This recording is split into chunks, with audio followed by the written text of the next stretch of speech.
நிறைய கம்பெனி இருக்குங்க ஸ்டாக் மார்க்கெட்டில். எனக்கு ஒரு 10 கம்பெனியில் 15 கம்பெனி வந்து என்னோட விருப்பமான கம்பெனின்னு சொல்லலாம்.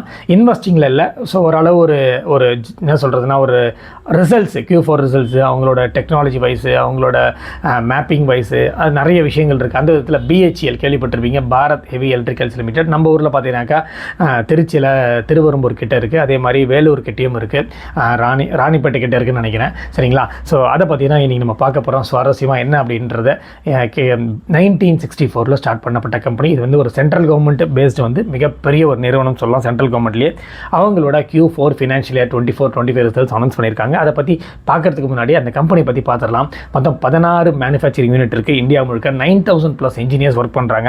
5,900+ இன்டெலெக்சுவல் கேபிட்டல் ரன் ஆகிட்டு இருக்கு. பவர் இது வரைக்கும் எவ்வளோ சப்ளை பண்ணியிருக்காங்கன்னா 205 GW வரைக்கும் சப்ளை பண்ணி கொடுத்துட்ருக்காங்க. 850+ லோகோமோட்டிவ்ஸ்க்கு வந்து சப்ளை பண்ணி கொடுத்துட்ருக்காங்க. இவங்களோட ரெவென்யூ ஃபினான்ஷியல் இயர் 25 பார்த்தீங்கன்னாக்கா 28,339 கோடி, ப்ராஃபிட் ஆஃப்டர் டேக்ஸ் 513 கோடி. ஸ்கிப் பண்ணிடாதீங்க, அதுக்கப்புறம் நிறைய விஷயங்கள் இருக்குது. இதை தாண்டி இண்டஸ்ட்ரியல் ஆர்டர் வந்து மொத்தம் 34,826 கோடி இருக்குது. அது மட்டும் இல்லாமல் எக்ஸ்போர்ட் ஆர்டர் மட்டுமே 3,580 crores. பவர் இது வரைக்கும் எவ்வளோ, பவர் செக்டாரில் எவ்வளோ ரெவென்யூ எடுத்திருக்காங்கன்னு பார்த்தீங்கன்னாக்கா 1,57,922 crores. ஹையஸ்ட் எவர் ஆர்டர் இது வரைக்கும் 1,96,328 crores ஆர்டர் வாங்கி வச்சிருக்காங்க. சரிங்களா? அது மட்டும் இல்லாமல் ஃபினான்ஷியல் இயர் 24 டோட்டல் ஆர்டர் வந்து பவர் செக்டாரில் 55,642 crores. ஃபினான்ஷியல் இயர் 25 பவர் செக்டாரோட ஆர்டர் வந்து 81,349 crores. பார்த்துக்கோங்க. அது மட்டும் இல்லாமல் வேறு என்னென்ன சுவாரஸ்யமான விஷயங்கள் இவங்க பண்ணிட்டு இருக்காங்க. இவ்வளோ பெரிய கம்பெனி நடத்துகிறாங்களே, இந்த உடனே நம்ம வந்து என்ன பண்ணுவாங்க, சில பேர்லாம் இந்த நாட்டுக்காக என்ன பண்ணாங்க, இந்த மக்களுக்காக என்ன பண்ணாங்க, இந்த என்விரான்மெண்ட்டுக்காக என்ன பண்ணாங்க அப்படின்னு கேட்பீங்க இல்லையா? ஸோ அதுக்கும் இந்த கம்பெனி பண்ணி கொடுத்துருக்குங்க. 3,86,000 சாப்பிள்ஸ் பிளான்டட் வந்து இந்த லாஸ்ட் 6 வருஷத்தில் செடிகள் மரங்கள் வந்து நட்டிருக்காங்க. 3,86,000 ப்ளஸ் கவுண்டிங்கு.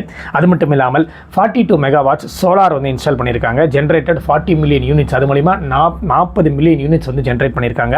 இது எல்லாமே க்ரீன் எனர்ஜியில் வருது. 21 எஃப்ளூயன்ட் ட்ரீட்மெண்ட் பிளான் பண்ணிட்டு இருக்காங்க. 19 சீவேஜ் ட்ரீட்மெண்ட் பிளான் பண்ணியிருக்காங்க.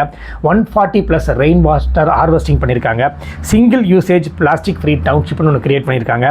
0 எஃப்ளூயன்ட் டிஸ்சார்ஜ் ஃபெசிலிட்டி பண்ணி கொடுத்துருக்காங்க.